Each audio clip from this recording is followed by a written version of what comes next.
that ever lived, in not just one universe, but in any anime universe ever. Forget about Gojo, Goku, Saitama, Anos, and whoever else you have in mind as the strongest anime character, because the character I am gonna create today does not even compare with them. I will go through each attribute an anime character can have, and carefully select only the best of the best in each category. And by the end of the video, well, you can guess the rest. Our character will have an unparalleled amount of strength. So, just like other similar videos we post on the channel, let's present some small ground rules before we begin. Normally, in previous videos like this we created, I was saying that we can only use a character just once. However, for this video, let's make this even more difficult. We can only use a character universe once, meaning that if I decide to use Luffy's intelligence for my character, then I will not be able to use any other character from One Piece for any other traits like speed, strength, or battle IQ. And with that out of the way, let's get to the exciting part of the video. Okay, hear me out. Normally here I'd start with race. However, you'll see why I'm choosing to leave this all the way for the end this time. For now, you're just gonna have to trust me. The video this way becomes way more interesting. As we know in some anime, there are characters that show exceptional growth potential, and they are seen as constantly getting stronger throughout the course of their respective anime. However, almost all anime characters have a limit on how strong they can really get. Almost all characters. In some rare occasions, there are anime characters without limits to their powers, and as long as they keep training, they keep getting stronger and stronger. A prime example of that is Son Goku. Being a Saiyan, Goku was able to keep getting stronger and stronger with each passing fight. Even more than that, by surviving a near-death experience, Goku can grow exponentially more powerful to the point that this change equals or even surpasses years worth of training. The Saiyans call this ability Zenkai Boost. However, I'll be discarding Goku for now, as I've got other plans for the Dragon Ball universe. The second character we are considering is Saitama. You see, Saitama has been stated to have completely broken his limiter, which means that there is no longer an upper limit to the levels of strength he can use. As long as he keeps training and as long as he keeps trying, Saitama can keep getting stronger and stronger. Now, he's a serious candidate, but for the third and final candidate for this trait, I have Sung Jin Woo. Now, this guy is confirmed to have bottomless potential. As a testament to this, when Norma Selner tried to increase his strength, which is something she could do on other awakened hunters, she took a glance on Sung Jin Woo's soul, and the only thing she saw was a bottomless darkness. She herself stated that Sung Jin Woo has no limits whatsoever, and to be honest, that's totally true. I mean, by the end of the series, Sung Jin Woo is basically a god, having achieved immortality, space travel, and all sorts of insane abilities as a result of this limitless potential he has. Among the two, Saitama and Sung Jin Woo, as Saitama and the One Punch Man universe for that matter, have more abilities I can use later on in my character. Next, I'd like to speak about a trait that many of you might underestimate: summoning. Now, hear me out. Even though in many occasions, summons in anime are used just as secondary help and are present only to assist, let me stop you right there, because the summon I will give to our character can even defeat over half of the anime universes on its own. Okay, so the first summoning we are considering is Mahoraga from Jujutsu Kaisen. Now, this Shikigami can adapt to anything and everything thrown at him, if enough time is given to him. Certain powerful individuals can defeat this summoning without too much trouble. Okay, in that case, let's discuss the summonings of the Naruto universe next then. The two prime candidates from this universe are Kurama, and of course, let's go a step further than the 9 tails. And you know, why not go for the 10 tails instead? Now, this beast is undoubtedly the strongest summoning in Naruto. It's literally the combination of all 9-tailed beasts into one, and this summon is so strong that the entire allied forces needed to attack together in order to stand a chance. But having said all these, my choice for our character summoning will be none other than a stand from JoJo's Bizarre Adventure. Now, which of the known stands is the strongest? Let's find out. The first stand we are considering is the World of Dio Brando.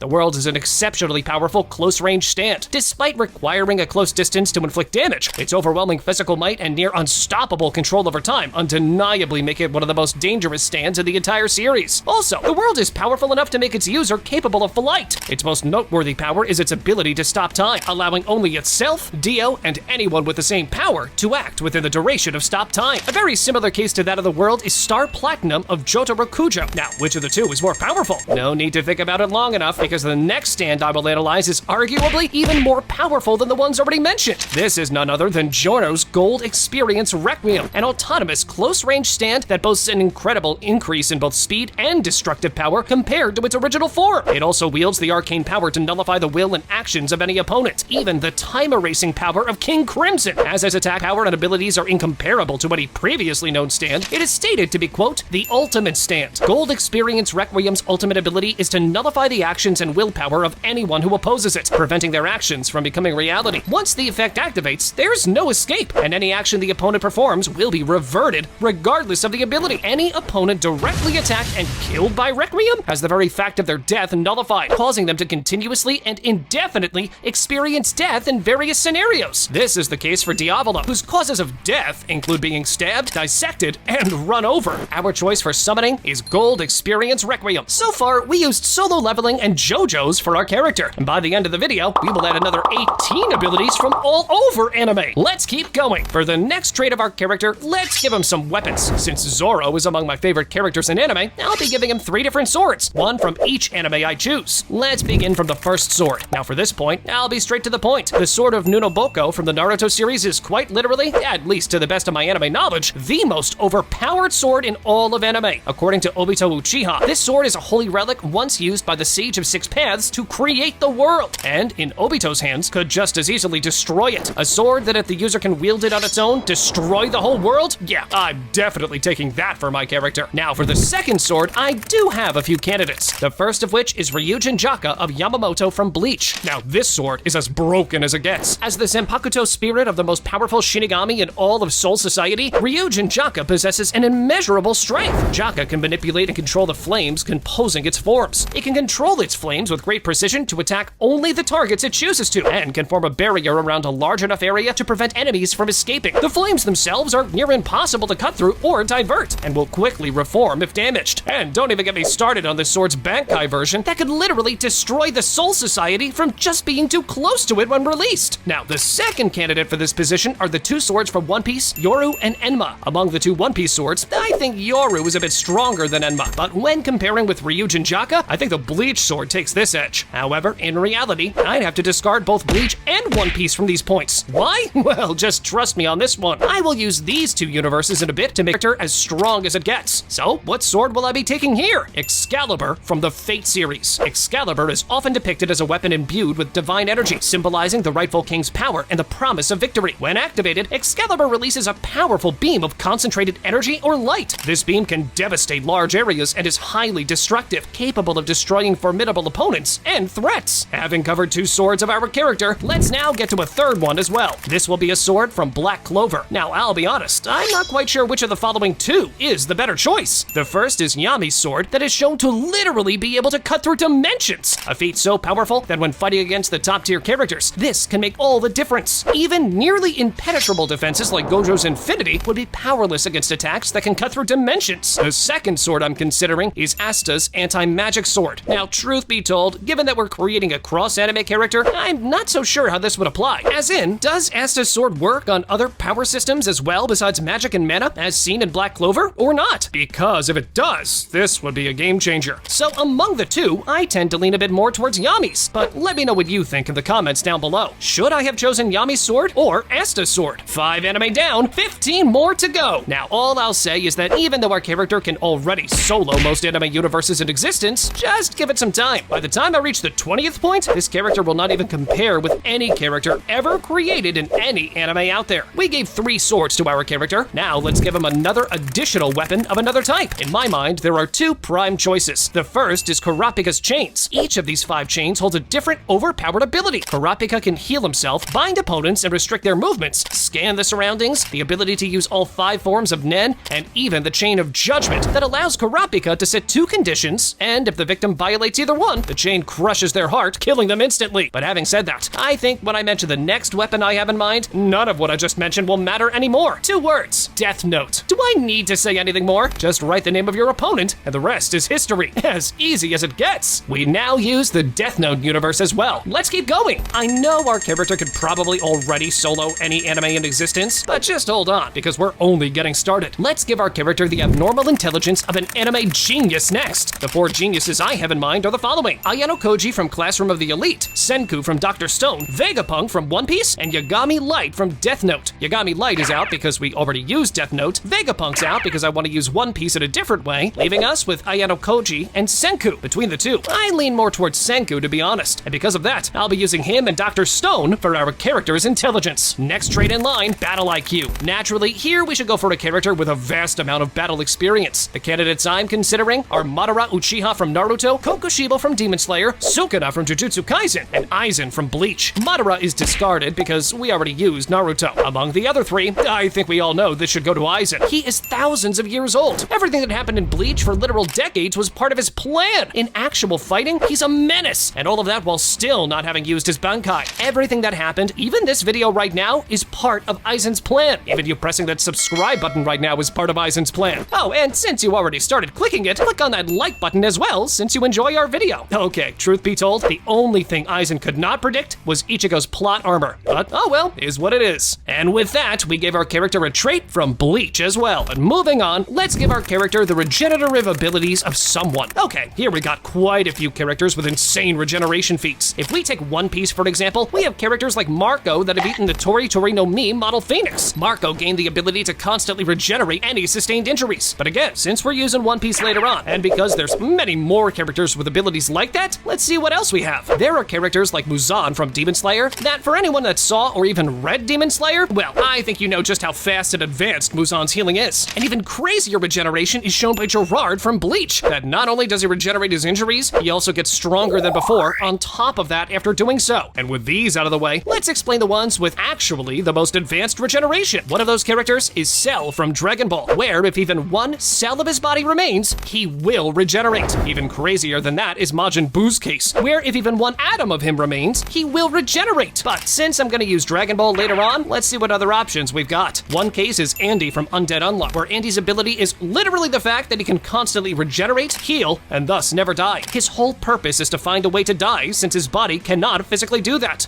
for the time being that is. But the final character, and the one I'll be choosing, is Alucard from Hellsing, where if even a single drop of his blood remains, he is capable of regeneration. The Hellsing anime is now used as well. Moving on to the next trait, Strength. Here, yeah, we got quite a few candidates. All Might from My Hero Academia, Goku and Broly, among others from Dragon Ball, and Saitama are some of the anime characters that first come to mind when considering this trait. I think the actual candidates here are Saitama and the Dragon Ball characters. However, once again, I'm reserving those Dragon Ball characters for another trait. So for Saitama, how strong is he truly? You see, Saitama possesses seemingly limitless physical strength and is capable of effortlessly defeating powerful monsters and villains with a single casual punch. His punches are so powerful that many monsters simply explode when struck. When launched from Earth to the moon by Boros, he used his jumping power to return to Earth in mere moments, causing a huge shockwave and leaving a massive crater on the surface of the moon upon departure. A quote, normal punch from him was shown to be highly destructive, even to someone as durable as Boros. A serious punch from him was able to counter the latter's strongest attack, Collapsing Star Roaring Cannon, an attack capable of destroying the planet or its surface. Not only did Saitama completely negate Boros' final attack using his serious punch, but the shockwave from the punch was also powerful enough to part clouds on a global scale. His strength has been stated by numerous characters to defy reason. With only one hand, Saitama could lift the entire surface of Io, a moon of Jupiter, launching its wreckage into space. In his fight against Cosmic Fear Mode Garu, whose copying powers allowed him to wield Saitama's strength himself, a collision between two serious punches from them produced a serious punch that resulted in immensely powerful waves of energy able to destroy the Earth. After being diverted by Blast and his allies, the compressed energy from the collision further traveled into outer space before exploding and presumably destroying numerous star systems in the far distance, leaving a massive hole of starless darkness in the cosmos. In the climax of the fight against Garu and Io, Saitama was able to accidentally blow away half the gas of Jupiter, the largest planet in our solar system, with a serious sneeze. So yeah, with this one, One Punch Man is used now as well. 10 traits down, 10 more to go, and the next in line is Speed. Here, I will not mention a lot of details because in my mind, the answer's pretty straightforward. If in your mind you have Minato from Naruto, Sonic from One Punch Man, Ichigo from Bleach, and so on and so forth, I'm not blaming you, but hear me out on this one. Anti-Spiral from Tengen Toppa Gurren Lagann is the only right answer here. Him and his creations can move at speed several times faster than light. Anti-Spiral Nia could teleport anywhere even before Simon realized she had switched places. The Ashtangas can instantly move to any and multiple locations in space-time and in a different dimension. He was teleporting in and outside Super Galaxy Gurren Lagann. His omnipresence inside his universe, his presence extended everywhere, has nigh omnipresence in other universes, can rip through space-time and dimensions. In other words, his speed is literally infinite. Now, let's discuss about our character's defense capabilities, even though there are quite a few candidates we could go with. For this point, I'll be choosing Gojo's Infinity. How this works is that the closer someone gets to Gojo, the slower his movements become. As stated, this is something like the limit of a function, where the more you you approach the limit, aka Gojo in this case, the slower the rate in which you approach the limit, aka Gojo again. Yeah, I know, it sounds like confusing math stuff, but the essence is this. Unless someone can cut through dimensions, or has another special way to get past infinity, this defense is almost impenetrable. And with that, we now just use Jujutsu Kaisen as well. 12 traits down, 8 more to go, and the next in line is Pulse. This is basically something that our character can eat either during battle to help him, or even eat at some point in his life to become stronger. Well, the best options here are two: Senzu beans from Dragon Ball or Devil Fruits from One Piece. Senzu beans basically are used in order to bring someone back to full health. Devil Fruits, on the other hand, give the user that eats them a unique ability, depending on which Devil Fruit was consumed, of course. Since we already have an insane regeneration for our character, I think the best choice here is Devil Fruits. Since there's a confirmed character in One Piece that can eat 3 Devil Fruits, aka Blackbeard, let's give our character 3 Devil Fruits as well. Let's begin with Devil Fruit number 1. Now, even though there are many great choices, what I choose for the first Devil Fruit is Robin's Hana Hana no Mi that allows the user to sprout additional body parts in any given space, and this includes even on the opponent himself. Let me tell you, when combined with other offensive abilities, this skill becomes unfair to fight against. Now, let's see Devil Fruit number 2. Here, I'm choosing the Toshi Toshi no Mi that allows the user to turn anybody they touch into a baby or even an older version of themselves, rendering them unable to fight. Plus, this Devil Fruit even has the ability to change reality itself in certain occasions. When combined with the Hana Hana no Mi, this Devil Fruit combination becomes impossible to fight against. And now we have Devil Fruit number 3. Here, I'll be choosing the Nomi Nomi no Mi of Vegapunk that allows the user's brain to expand indefinitely with new knowledge, making the user a brains human. When combined with the intelligence of Senku we previously gave our character, our guy becomes by far the smartest character in all of fiction. And with these, we now just used One Piece as well. On to the last 4 points. The next in line is a companion and or animal for our character. Even though there are quite a few really good choices here, I think most of the anime universes with these good options are already used. I mean, I hate to break it to you, since, yeah, I know my audience quite well and the way they're thinking. No, we can't use Yoruichi here. We already used Bleach. So, which one's our choice? Wild from 7 Deadly Sins. For anyone underestimating this animal, well, think again. Wild's ultimate technique is called Wild Full Throttle. By consuming a majority of his life force, Wild attains great power, even capable of momentarily pushing back the Demon King. And now, let's discuss one of the most interesting traits, eyes. The first option is to go for a Geass, with Lelouch's Geass being one of the best options. This Geass allows the user to command anyone to follow his orders as long as he has made eye contact. This proves to be extremely effective for strategic manipulation in battles and political scenarios. The second option is Kurapika's Eyes from Hunter x Hunter, where when the user's eyes turn scarlet, their powers and Nen output increase dramatically. The third option is Divine Reflection from Record of Ragnarok. With this, the user can copy all the techniques and abilities of the gods that his eyes once lay, regardless of their speed and power. Before I proceed with the fourth and final option, just a small note. We did not mention the eyes of the Naruto universe since we already used a Naruto trait for our character. The same thing applies for other anime universes used or will use later on. And now, the fourth option is the Magic Eye of Chaotic Destruction from the Misfit of Demon King Academy. These magic eyes possess the power to alter different laws and concepts that govern the universe. Back in the Mythical Age, the period before Anos' reincarnation, they served as Anos' original magic eyes. Through the use of these eyes alone, there's nothing that can't be destroyed. Our choice is the Magic Eye of Chaotic Destruction. And with this, we just use the Misfit of Demon King Academy as well. For the 19th trait, let's just give our character a special ability. Here, both options I have in mind are kinda similar. The first ability I have in mind is Future Sight. Here, there are quite a few different anime universes and characters we can think of. One Piece with Future Sight,